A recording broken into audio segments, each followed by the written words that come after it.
Dragon Ball needs no introduction. Just look at this silhouette and you'll know exactly who this is, even if you haven't seen the show. I'm an avid glazer of the series. I mean, I love Dragon Ball more than I'll probably ever love my own kids. Despite this, the community, myself included, have noticed a problem with the series, one that was talked about more and more as new arcs of Dragon Ball Super came out: power scaling. This isn't really an unknown. I mean, everyone knows that Dragon Ball Super is the reason power scaling is as bad as it is now. Or is it? Every fan has talked about how wild it is that Krillin can fight Super Saiyan Blue Goku, or how these multiversal threats can fight on Earth and other planets without destroying it. But what if I told you this has been an issue for a while? What if I told you Dragon Ball Super didn't ruin power scaling? It's always been absurd. To elaborate, let's dial back to the original series, the one that started it all. Dragon Ball. It's generally considered the more grounded series out of all of them. No crazy yelling, no crazy ki blast fights for the most part, right? Well, let's head to the first main arc with martial arts in it, the 21st Tenkaichi Budokai, the final battle between the mysterious Jackie Chun and the young prospect Son Goku. Amazing hand-to-hand combat and generally a lack of crazy over-the-top stunts, until Goku sees the full moon and transforms into a great ape. So what does Jackie Chun do here? Cut off his tail? Somehow knock him out? How about destroy the fucking moon? The entire moon. There's nothing there! The sky! It's been de-mooned! It's gone! Well, with the moon destroyed, it can't possibly get full again, so Goku won't turn into a big ape.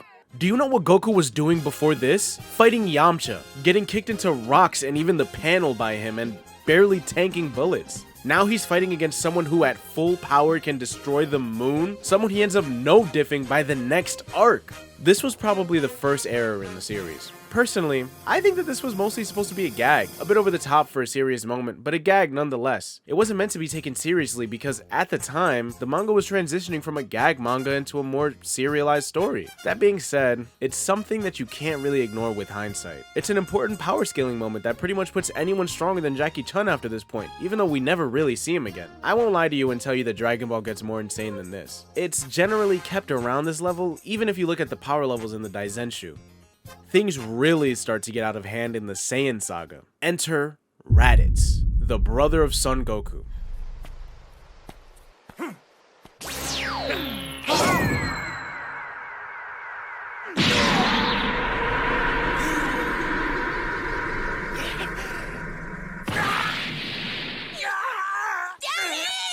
Raditz is stronger than literally everyone else in the series we've seen up to this point. Raditz's power level is 1500, much stronger than Piccolo at 408 and even stronger than Goku's strongest attack, the Super Kamehameha at 924. And these two are the strongest people on Earth by far. It isn't even close. It took Goku and Piccolo all their strength, plus a little luck from Gohan's hidden potential to actually defeat him. Goku even dies alongside Raditz. And as Raditz dies, he tells Piccolo that two of his allies who are even stronger than him will arrive a year from that point. Enter Vegeta and Nappa. Go easy on him.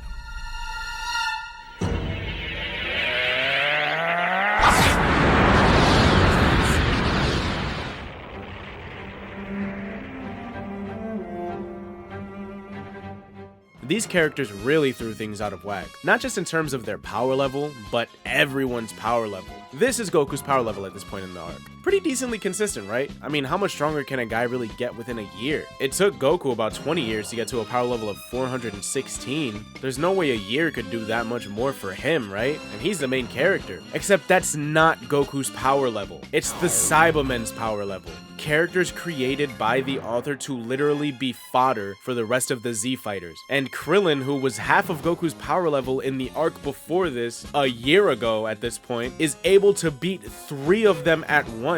Each one of these is around Raditz's strength.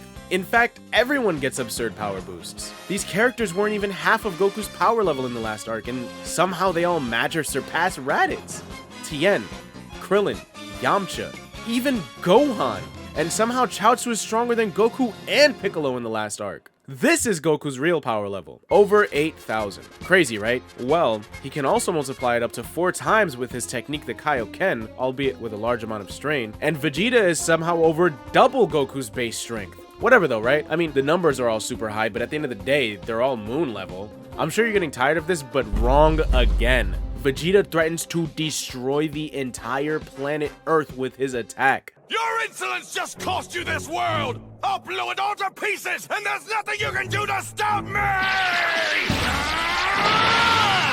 He's gonna what? So Vegeta can destroy planets now? And so can Goku? As you can tell, it's already pretty absurd. Most characters from popular shonen will have already tapped out against Raditz. But this is nothing. This pales in comparison to the dictionary definition of power creep. Frieza. I am Emperor of the Universe!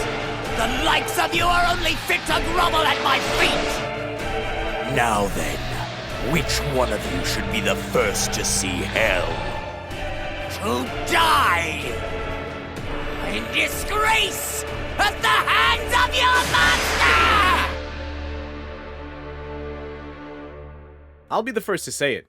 I love Frieza. I adore this evil space Hitler. I don't care about the power creep problem. I love Frieza. Iconic villain. But as I said in the beginning of the video, power creep I can't ignore. Frieza destroyed power scaling for the entire series going forward. Making a character so much stronger than the main character is so obscene. I don't know how Toriyama got away with it and still made peak. Let's put this into perspective. This is Goku's power level before going to Planet Namek. After a Zenkai boost and 7 days of training in gravity, Goku goes from a power level of this to a power level of this. 90,000. I mean, this Frieza guy's gotta be super strong, right? To have to make Goku a power level of 90,000? Usually the villains are stronger than Goku anyway, so it's gonna be a tough fight, right? This is only against one of his subordinates, Captain Ginyu. After this fight, Goku is damaged very badly again, so he heals again. After coming back from this Zenkai boost, Goku has a power level of,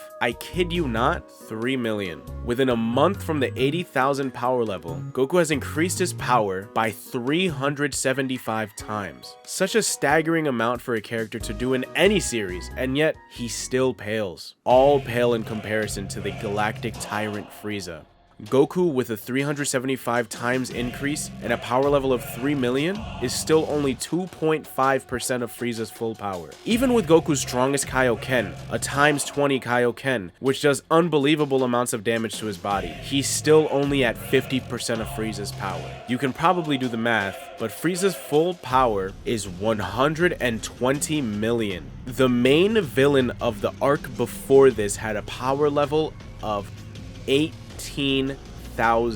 The main villain before Frieza in his own saga had a power level of 120,000. This did irreparable damage to the entire series. Every single character in every single important fight is so much stronger than this. But enough about big numbers. Toriyama threw that out after the Frieza saga because obviously they got to a point where it was ridiculous. I mean, what? Are you supposed to say Majin Buu had a power level of 25 billion? Like, that's such an obscene number, you might as well give it up at that point. I can see exactly why Toriyama threw out the idea. But by this point, it was too late. In the next arc, a stronger mechanical Frieza is no diffed by Super Saiyan Trunks, who's relative to Super Saiyan Goku at this point. Trunks says straight up he's no match for the androids in his future. Trunks later on says that the androids of our timeline are even stronger than the ones he faced. The ones that I fought in my own time were never anywhere near this powerful. I wasn't strong enough to beat them, but at least we were somewhat evenly matched. This guy who no-diffed the guy who ruined power scaling is getting no-diffed by the androids. Piccolo ends up going from second form Frieza level to being able to fight on par with the stronger of the two androids, Android 17, outright threatening his life.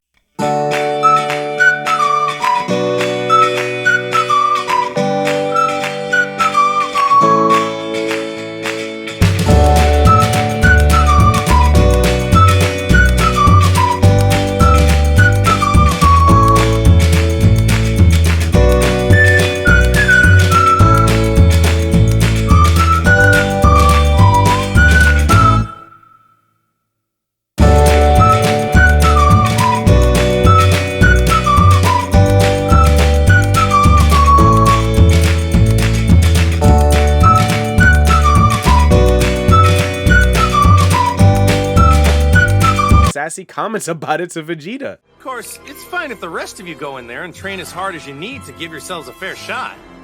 Don't overdo it, but you can stand to beef up just a little bit. Is that a fact? Mind your tongue. I'm not an imbecile. I know when I'm being patronized, and I don't care for the suggestion that you're stronger than me. Yeah, I wasn't really suggesting. What? Goku fights Cell decently on par, despite the fact that he's holding back, and still quits to say Gohan's stronger and Gohan should beat him. Gohan goes Super Saiyan 2 and then no diffs perfect Cell, ultimately beating him. And during this fight, Cell mentions how his Kamehameha can destroy a whole solar system, which is already something else. Why think small? I have enough energy right now to annihilate your entire solar system.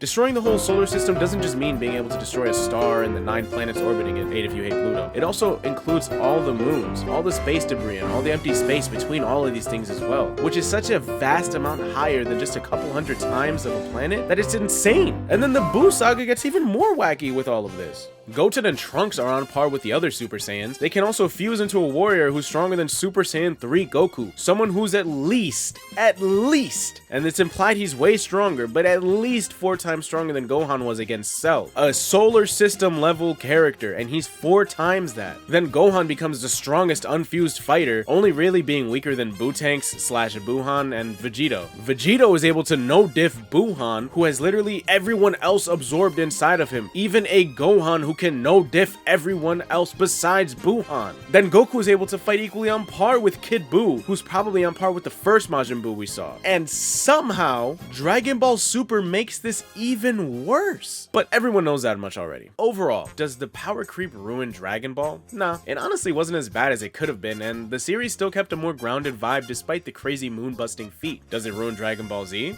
For me, not really. I love Dragon Ball Z more than Dragon Ball because of just what it did for the characters and how concise of a story it truly feels. It honestly just felt like Toriyama was trying to set the bar higher and higher because he just kept outdoing himself, which unfortunately had a side effect of power creep. I doubt he even thought about all these numbers and things in his head while writing. No writer of shonen or any action-based thing ever truly does. And how about Dragon Ball Super? Well, personally, I gotta cut it some slack. The power creep, as bad as it is, can't ruin something that was never really good. I'm more worried about how it ruins things retroactively, making everything before it feel obsolete and disrespecting certain things like the Super Saiyan transformation and the characters I grew to love. I feel like one thing to learn from this is that you shouldn't really take this stuff too seriously. At the end of the day, it's just a fictional series written by a goat who was trying to have fun while doing it. He didn't intend for people to pick it apart and truly think about it like this, because he didn't think like that. So why would he expect us to think like that?